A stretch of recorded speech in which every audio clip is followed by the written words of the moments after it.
Hi guys, welcome to today's video. We thought we would share some tips and tricks for making squishy books since this has become a new fad for us and we're just obsessed. So I'm going to start off with kind of basic materials. So we kind of showed you last time how you can fill bags, but we wanted to recommend that you use quart-size bags. We have found that these are the best for the squishy books, just size-wise. And when filling your squishy bags, if you're using letters, we found these at Dollar Tree. They're wooden letters. They are great for any kind of liquid material that we've used so far or any other material. So these are awesome. Or if you guys want plastic or foam letters, those also work too, and you can find those at Dollar Tree as well. When gathering your squishy books and putting them together, we have used tape a lot, and that works, but what we're finding, as you can see here with my cereal bag, it gets pretty bulky, and then when you're opening the pages, they kind of are still humped together.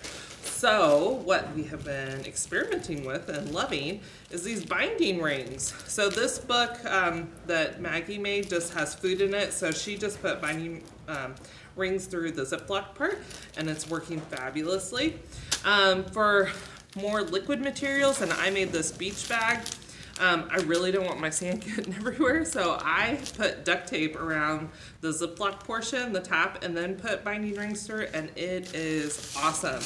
Before, where this book would have been, I mean, bulky and everything, it's just laying flat. It's great. Okay, so there's a couple tips and tricks to go on to the letters.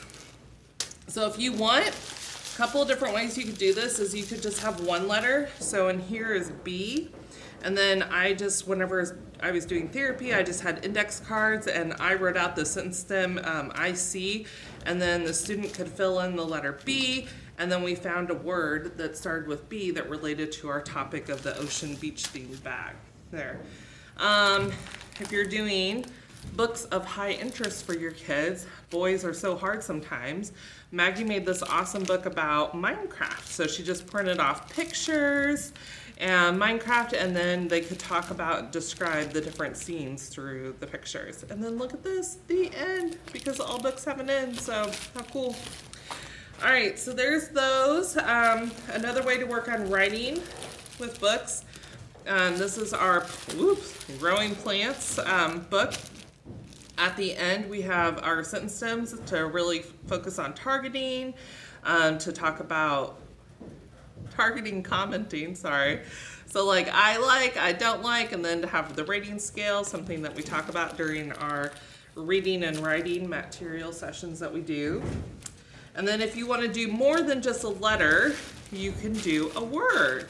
So in my cereal bag that I made, my letter, they move around, which is kind of fun for the kids. But anyway, this one's, well, I'm not liking that one. There's Mel, here we go, eats. So I spelled out the word, and then they can put it in a sentence, or they can just find the word on their device, whatever you want to do with it. It's kind of open-ended. Another way to do it is, this is a book in the making here. I'm gonna have a color book because I have a couple of pre-K kids that we're still working on colors. So I just got these, I believe, from Target at the beginning of the year. They're just like thought bubbles, and I wrote the color on there, and then I have the color of the beads in here, and then they can just spread and find it. Similar to the posts that we've had about like the core boards, and it has like gel or water beads or something, and you're uncovering that word and then they can find it. Same concept there. Okay, and then we thought for therapy as well, we could talk about, show you guys how to use the EET with that. So for this food book we're going to use as our example, you can do pretty much a whole month or so of therapy where you're just going through the book and focusing on one. So, you know, hot dog is a food, and just going through the different categories. And then your next session you're working on just the blue. So what do you do with all these items, and then what do they look like? So you could do it that way, or if your kids are a little bit more advanced, you can always just use for each page they're working through each bead and describing that item as well. So that's how you can incorporate your ET with your AAC therapy.